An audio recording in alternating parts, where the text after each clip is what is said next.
मछली धोने से पहले सिर्फ एक चीज़ मछली को लगा दें, सिर्फ 1 मिनट वो चीज़ लगाएं और उसके बाद मछली को धो लें। मछली शीशे की तरह साफ चमकदार हो जाएगी और स्मेल भी बिल्कुल ख़त्म हो जाएगी और इतनी टेस्टी रेसिपी बनकर तैयार होगी कि आप कहेंगे कि काश पहले ये तरीका पता होता। बहुत ही ज़बरदस्त ट्रिक आज आपके साथ शेयर करूँगी, तो वीडियो को आपने फुल वॉच करना है। आज आपके साथ एक बहुत ही ज़बरदस्त टिप शेयर करूंगी। चूँकि हर घर में फ़िश बनाने से पहले ये मसला बना होता है कि इसकी स्मेल को कैसे ख़त्म किया जाए, इसको कैसे साफ़ किया जाए। बहुत ही आसान तरीका आज आपके साथ शेयर करने जा रही हूँ। सिर्फ एक ही चीज़ से हम इसकी स्मेल को भी ख़त्म कर देंगे और इसको शीशे की तरह साफ़ और शफाफ कर देंगे। मैं आपको अभी इसका रिजल्ट दिखाती हूँ। बहुत सारी चीज़ें इसमें हमने ऐड नहीं करनी, बस आपने एक ही चीज़ के साथ जो कि आपकी किचन में मौजूद होती है, इसको आपने बिल्कुल साफ़ कर लेना है।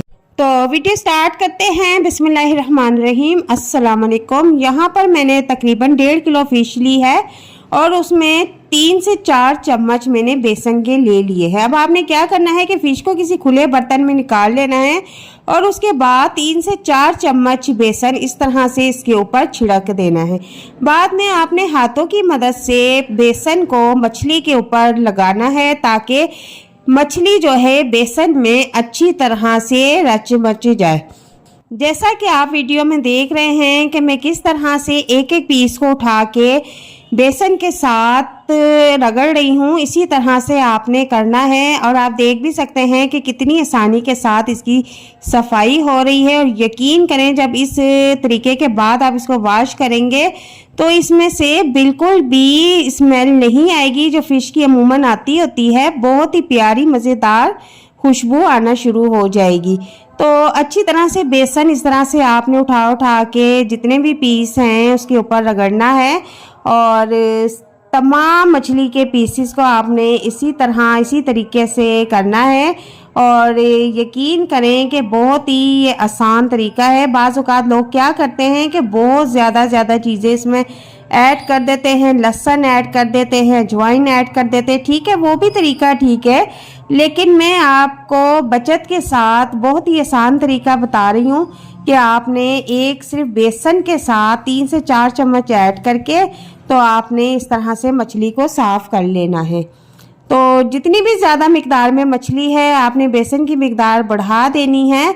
और यहाँ पर देखें कि अच्छी तरह से हमने मछली को बेसन में मिक्स कर दिया है। अब यहाँ पर हम इसको तकरीबन 3 से 4 मिनट के लिए ऐसे ही छोड़ देंगे। 4 मिनट के बाद अच्छी तरह से वॉश कर लेंगे और अब इसका रिज़ल्ट आप देखना कि इतना साफ एक एक पीस मछली का हो चुका है कि स्मेल भी इसकी बिल्कुल ख़त्म हो चुकी है। अब चाहे तो आप इसको अभी पका लें, अभी कोई इसकी रेसिपी बना लें, चाहे तो आप इसको स्टोर करके फ्रीज़ भी कर सकते हैं। मछली को आप चाहे जब भी पकाएं, लेकिन इसको हमेशा इसी तरीके से साफ़ करके फ्रीज़ करें। जब फिर आपका दिल करे आप इसे निकाल के कोई अच्छी सी रेसिपी बना के रख सकते हैं। मछली पकाने से ज़्यादा मुश्किल काम इसको साफ़ करना लगता है। तो आज आपके साथ जो मैंने तरीका शेयर किया है, अगर आप इसे यूज़ करती हैं तो ये बहुत ही आसानी के साथ साफ़ हो जाती है और इसकी स्मेल बिल्कुल ख़त्म हो जाती है।